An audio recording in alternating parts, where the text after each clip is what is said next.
Pro 2 Myvi Generation 3. So di sini korang boleh tengok ini adalah tail lamp untuk Pro 2 Myvi terbaru.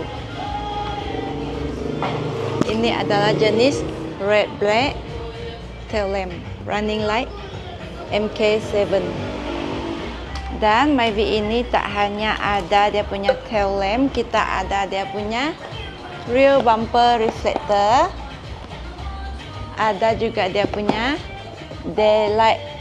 Daylight ini dia ada running light dengan signal light. So ini adalah 3 in 1. Dan untuk Pro 2 Myvi dia bukan hanya ada lampu dengan reflector ataupun daylight. Logo Pro 2 pun dia ada, boleh pasang untuk depan dan belakang. So kawan-kawan Myvi yang berminat mau pasang lampu-lampu boleh datang ke kedai kami, harga boleh runding.